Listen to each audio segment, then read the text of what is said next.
turongeye turabasuje cyane bakunzi banzuri business group limited, mwebwe mudahwema kudukurikirana kuri iyi channel ya Nzuri Markets.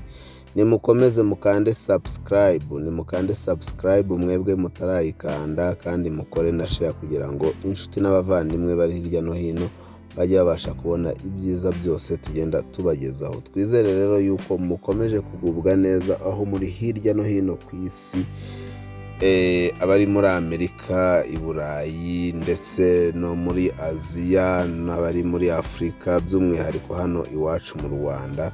Twizere yuko muguwe neza nk'uko duhora tubibifuriza. Nk'uko rero mubimenyereye, iyi ni Nzuri Business Group Limited. Nk'uko mubizi twaduhora twifashisha iyi channel yacu ya Nzuri Markets kugira ngo tubagezeho imitungo itimukanwa igezweho, yaba igurishwa cyangwa se ikodeshwa. Nk'uko rero mukomeje kubireba, turi kubereka inzu y'ubucuruzi. Twaberekaga inzu y'ubucuruzi iri hano mu karere ka Bugesera, mu murenge wa Nyamata, hagati mu mujyi hagati rwagati, neza ku isoko neza. Ikaba ari inzu y'ubucuruzi, ni inzu y'ubucuruzi ifite imiryango ibiri y'ubucuruzi, ndetse ikagira n'inzu yo guturamo mu gikari. Iyi nzu rero iri ku isoko rya Nyamata neza, isoko rinini rya Nyamata, cyangwa se ushatse wavuga isoko rinini ry'akarere ka Bugesera, niho iyi nzu iri. Iyi miryango ibiri rero, umuryango umwe ukaba ukodeshwa amafaranga 150. Hanyuma ubwo bivuze ngo yombi ni 300. Hanyuma mu gikari cyayo harimo inzu yo guturamo, ifite ibyumba 2 na salo, irimo amakaro, irimo douche na toilette, ifite rangete, plafond nziza, nayo rwose ikodeshwa. Iyo nzu yo guturamo iri inyuma ikaba ikodeshwa amafaranga 150. Bivuze ngo yose hamwe agahita aba 450.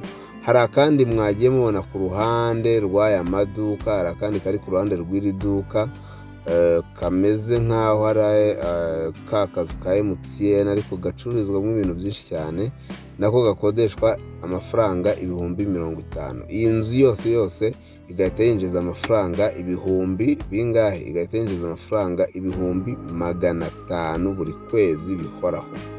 Iyi nzu rero ni inzu nziza iri hafi cyane ya kaburimbo, ariko by'umwihariko ikaba ku isoko, ikora amasaha 24 kuri 24, ifite amaduka ashyushye, ndetse rwose ikagira na soke mu gikari ikodeshwa na nyiri iduka rimwe muri aya.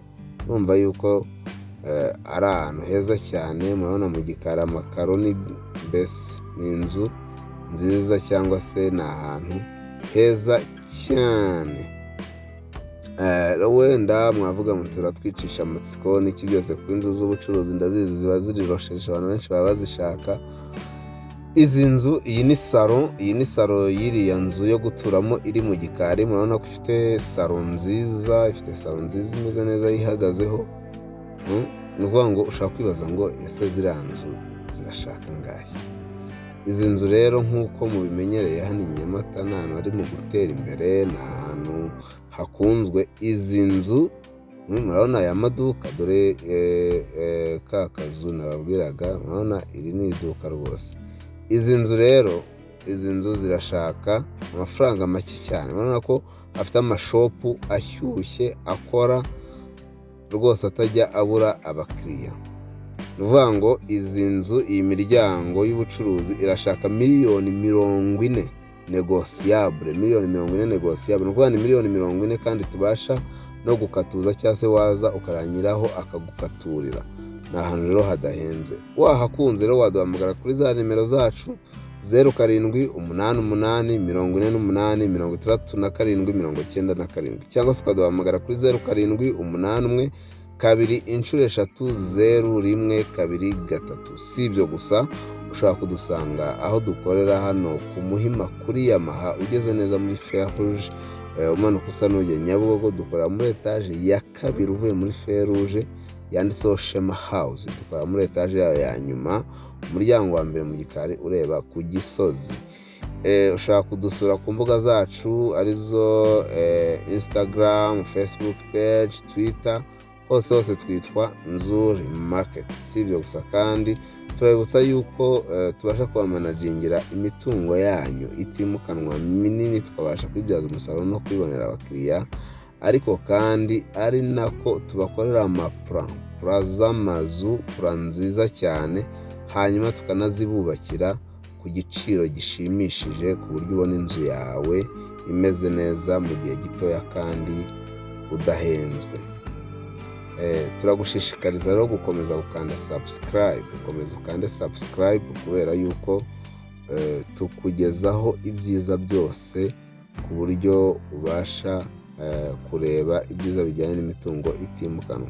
Ariko kandi turakwibutsa wowe muntu ufite ibibazo bya banke, ufite ibibazo by'imanza watsinzwe, aho kugira ngo urindire za cyamunara ngwino utwegere tukugurishirize mu maguru mashya, ubashe nawe kugira icyo usagura utarindiriye yuko ugurishirizwa mu cyamunara bikaguhombya. Wowe rero ushaka kugura, twegere tukurangira ahantu ugura hatari mu manegeka, hatarimo za litije, hatarimo ikibazo kindi icyo ari cyo cyose, ndetse tubashe kukugira inama kugira ngo ibintu byawe bibashe kugenda neza. Murakoze cyane rero. Iwacu muri Nzuri Business Group Limited, umukiriya ni umwami, ni karibu cyane, turabakunda.